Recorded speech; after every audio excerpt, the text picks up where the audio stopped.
नमस्कार, हर हर महादेव, जय श्री कृष्णा।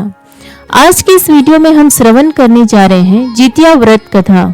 जितिया कथा के अनुसार एक चील और सियार नर्मदा नदी के पास हिमालय के जंगल में रहा करते थे। एक दिन दोनों ने कुछ महिलाओं को पूजा करते हुए देखा। महिलाएं जितिया व्रत को लेकर बात कर रही थी। चील और सियार ने विचार किया कि वो खुद भी इस व्रत को करेंगी, लेकिन उपवास के दौरान सियार को बहुत भूख लग गई और उसने चुपके से एक मरे हुए जानवर को खा लिया।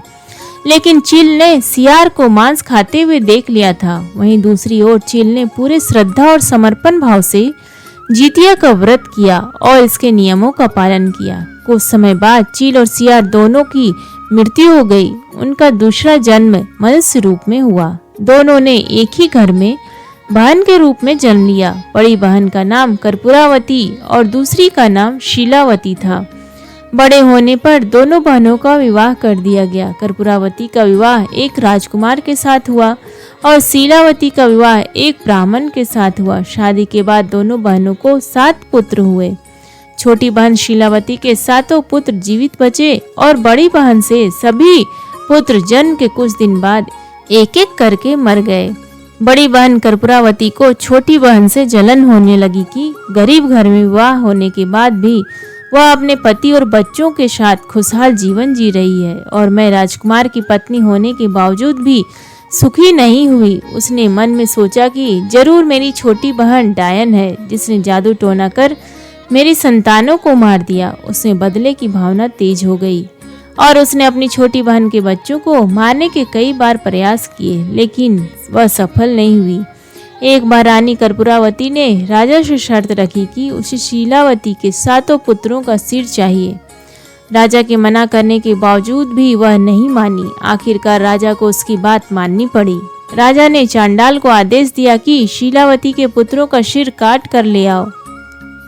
चांडाल ने ऐसा ही किया। इसके बाद कर्पूरावती ने सभी बच्चों के मुंड को लाल कपड़े में लपेटकर अपनी बहन के घर भिजवा दिया। उस दिन शीलावती ने जितिया का व्रत रखा था। जब शीलावती ने जितिया का व्रत खोला तो देखा कि बहन के घर से कुछ संदेश आया है। उसने कपड़ों को हटाकर देखा तो उसमें नारियल, कपड़े और फल थे। दरअसल जितिया व्रत के प्रभाव से शीलावती के संतानों का मंडा हुआ सिर नारियल में बदल गया। उधर बड़ी बहन प्रतीक्षा कर रही थी कि कब बहन के घर से दुखद समाचार आए और वह खुशियां मनाए, लेकिन राजा ने उसे बताया कि शीलावती के सभी पुत्र जीवित हैं और मुंड नारियल बन गए। यह सब तुम्हारे ही बुरे कर्मों का फल है। जब कर्पूरावती ने बहन से कहा कि तुम्हारे सभी पुत्र जीवित हैं और मेरे नहीं, तो छोटी बहन शीलावती ने उसे पूर्व जन्म की घटना के बारे में बताया कि तुम पिछले जन्म में सियार थी और जितिया का व्रत रखकर तुमने मांस खाया था। यह सब उसी का फल है। मैं पिछले जन्म में चील थी और पूरे नियम से जितिया व्रत किया था, इसलिए मेरे सभी पुत्र जीवित हैं।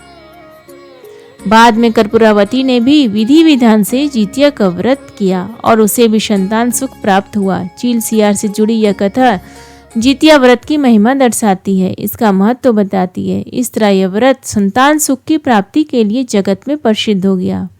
उम्मीद करती हूँ आपको आज का वीडियो पसंद आया, तो प्लीज़ वीडियो को लाइक करें, शेयर करें और चैनल को सब्सक्राइब करें। धन्यवाद।